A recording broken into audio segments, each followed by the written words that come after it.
Buenos dias, hello everyone, this is Glenn Irvin, Irv Spanish, and this is a video tutorial series on how to use this piece of software called Audacity. Now, Audacity is amazing, but it can also be very intimidating. As you just look at the screen here, you're like, okay, like what do I actually do? It's a very much a clean slate type of recording software. And so it can be super intimidating for someone just entering and opening it up and exploring it. Anyway, what I want to do in this first video is basically show you how to go ahead and go about recording your first audio, kind of find some of those basic tools, how to go about basically splitting and cutting different pieces of that audio that you end up recording, and then how to move that audio around as far as on a timeline. Really, that's all we're going to cover for the first video. As we go on, we're going to talk about how to make your recording actually sound really great. And even in this room right now that I'm in, there is a fan that's kind of going in this office, and it's creating ambient sound, for example. How do we take out that type of sound or any other types of noises to be able to reduce those things? How do we just make it sound great? So as I go through the video tutorial series, there'll be more and more complicated things, but what I'll do is I'll make sure I show you an example of it as I go through it here, and then you'll hopefully be able to get it and work through it. Cool? All right, so let's go ahead and get started. The first thing I want to go ahead and do here is just kind of show you some of these basic tools that are on the Audacity screen. First of all, Audacity is free to download for anybody, and we can go ahead and find it at the audacityteam.org, and you can download it for Windows or Mac, of course, and it even has one for Linux here. And what's super awesome is that just recently Audacity was given the ability to be able to export in MP3 files without having to download a bunch of other things. So super easy to go ahead and do. And so download either the Windows one or the Mac. It's pretty much exactly the same as far as the tools themselves and what it actually looks like. Some of the shortcuts, of course, are going to be different because we're talking about, you know, the command versus the control button, those kinds of things. But I'll make sure I distinguish between those two things in just a bit. So anyway, download the free software, install it into your computer, and then let's take a look at this panel here.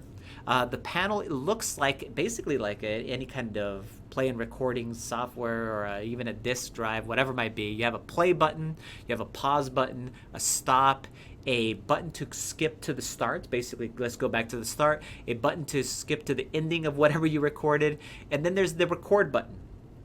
Really the most important button out of all of these is that record button. All of these other ones you can and will use to be able to kind of listen to what you ended up doing, but really the record button is the number one thing that we're going to look at right now. So let's start off by actually recording some stuff and taking a look at the audio file. Before I actually go ahead and record, though, I want to show you something here. There's this little microphone emblem or symbol here, and right beside it actually says Yeti stereo microphone. It's actually recording. Let me see if I can pull this thing up. Probably jarble the sound here. It's actually recording out of this Yeti stereo microphone, and that's because I connected it to the computer. Sorry about all the bang in there. And then I selected it here. If you don't see something that you've connected with the USB on this specific area right here, then what you want to do is close out Audacity, plug that microphone in, and then open Audacity up again and make sure that it shows up here. Then select it, of course, because we want the audio to come through that. You can also select this part over here where it has the speaker symbol, where it says built-in output. In my case, I could have actually went through my microphone or the built-in output if I had headphones or so, or whatever it might be. You can select those things, your playback device, okay? So let's just start recording something. How do we record? We click the record button. Let's go ahead and do that. Hello, we're recording here in my office. Adios. And we can see that an audio file recorded there in the background. And we have also some audio that's actually sitting here in the back. That's some background noise. And we can see that noise kind of just filtering in the back there, because you can see kind of these weird little files even when I wasn't talking. We're going to be able to take those out later on. But I can go ahead and play this back very easily. And the way that I do it is by default, you see my cursor turns into this like eye symbol. Okay, okay? That is actually this tool right here, which is called the selection tool. I actually like to call it the cutting tool. It just makes more sense to me because selection tool is like, that's weird.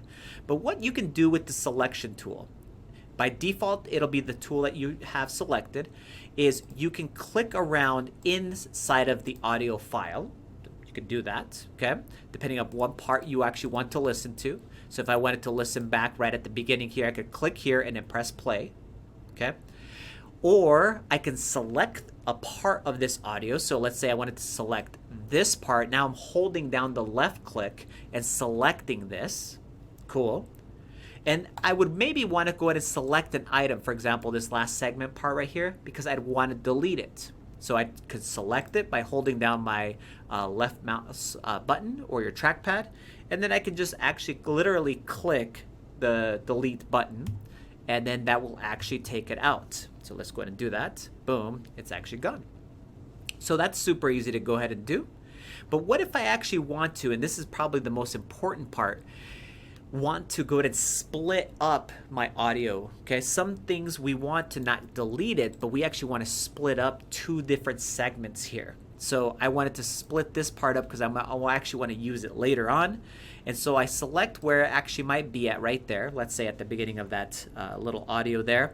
And now to basically split it, I have a super important shortcut key, and it is the command or the control on a PC. Hold down that and then the letter I. Why it's that, I have no idea. So let's go ahead and do that. I'm going to click here, Command and I. Let's do it on this thing. It's that actually working on my keyboard here that I have set down here. So I selected Command and I or Control and I, and it split up the audio. This is a perfect time now to be able to show you the second most used tool in Audacity. And that is this tool right here where it has the two arrows left and right. They call it the time shift tool. I just call it the moving tool, like to move things around. So here it is. I'm going to select that button here. And then now I can actually move this audio that I split up. So I can move it over here. I can move this actually original audio to wherever I want to go ahead and do that. And that's kind of how we move the files themselves. Now, not to get too complicated or anything, but I'm going to go ahead and go up to tracks here, and then I'm going to add a new track. This is called a track, a audio track. I'm going to add a new one by going to tracks and audio, and I'm just going to select the stereo track. We'll talk about what mono and stereo is later on. But I'm going to select this tool, again, the time shift tool, and I can actually move my audio to a different track just by grabbing it. I'm holding down my left mouse button and then dragging it to whatever track I want. Super easy and important because sometimes you want to have multiple layers of audio happening. Sometimes you want some music. Sometimes you want two voices, kind of one on top of another because they're speaking to each other. You recorded two things at the same time, but two different files. Whatever it might be, whenever we deal with audio, you're going to have a lot of times when you're going to layer things on top of each other. So that's super easy to do. Again, this is the time shift tool. I call it the moving tool, and you can move things around. And then the other tool is the selection tool. That's this one right here with the I. And I can go ahead and select things, or I can click on certain parts of the audio and listen back. Or I can click on certain parts of the audio and click the Command and I button, right? Command and I better do it up here. And it splits it up into two different pieces. If I ever do something that I didn't want to, or if I ever do something, there is an undo. You can go edit and undo whatever the last thing is. Of course, you can also do a Command Z and undo the last things that you were just doing, just like you would on any other type of software. So that is how to get started, at least with recording some audio. You can split it up into different pieces now. You can move it around depending upon if you want to move it to a different track or if you want to move it to a different part in your timeline. And so this is a great place to go ahead and end this first video. The second video, we're going to talk about how to make the sound that you just recorded sound amazing. Adios, hasta la vista.